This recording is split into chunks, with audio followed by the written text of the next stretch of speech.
নমস্কার, দেখছেন নিউজ 18 বাংলা। আপনাদের সঙ্গে রয়েছি আমি রুমেলা। যে খবর শুরুতেই দেব, যৌন হেনস্থার অভিযোগ ধৃত সঙ্গীত শিল্পী সঞ্জয় চক্রবর্তী, পণ্ডিত অজয় চক্রবর্তীর ভাই সঞ্জয় চক্রবর্তী। কি অভিযোগ তার নামে? অভিযোগ গান শেখানোর নাম করে এক নাবালিকাকে যৌন হেনস্থা করেন সঙ্গীত শিল্পী।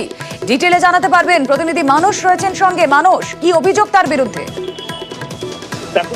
এক নাবালিকা ছাত্রীকে যৌন হেনস্থার অভিযোগ উঠেছে বিশিষ্ট সঙ্গীত শিল্পী সঞ্জয় চক্রবর্তীর বিরুদ্ধে। যেমনটা জানা যাচ্ছে যে সেই নাবালিকা ছাত্রীকে তিনি আগেও এই ধরনের যৌন হেনস্থার চেষ্টা করেছিলেন এবং খবর জানাজানি হতেই কিন্তু চারু মার্কেট থানায় অভিযোগ দায়ের করা হয় নাবালিকার পরিবারের তরফ থেকে, এবং তারপর কিন্তু তিনি গা ঢাকা দেন মুম্বাইতে।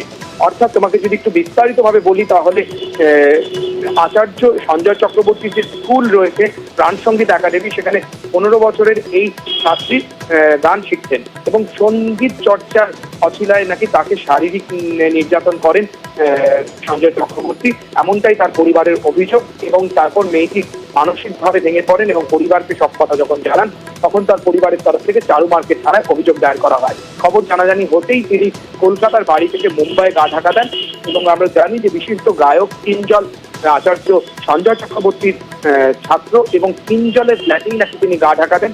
সেখান থেকে পুলিশ তাকে গ্রেপ্তার করেন এবং তারপর তাকে কলকাতায় আনা হয় এবং কলকাতায় এসে এখানে আলিপুর আদালতেও তাকে পেশ করা হয়েছে। তবে সঞ্জয় চক্রবর্তীর সঙ্গে যোগাযোগ করা হলে বা তার পরিবারের সঙ্গে যোগাযোগ করা হলে তারা কিন্তু কোনো রকম প্রতিক্রিয়া দিতে রাজি হননি। এবং এও জানিয়ে রাখি ম্যাডাম যে আচার্য সঞ্জয় চক্রবর্তী কিন্তু বিশিষ্ট সঙ্গীত শিল্পী পণ্ডিত অজয় চক্রবর্তীর ভাই। সুতরাং এই বিষয় নিয়ে কিন্তু আমি বলবো যে এই মুহূর্তে চাঞ্চল্যকর খবর। বেশ মানুষ, আমাদের নজর থাক পুলিশি তদন্তে কি উঠে আসে।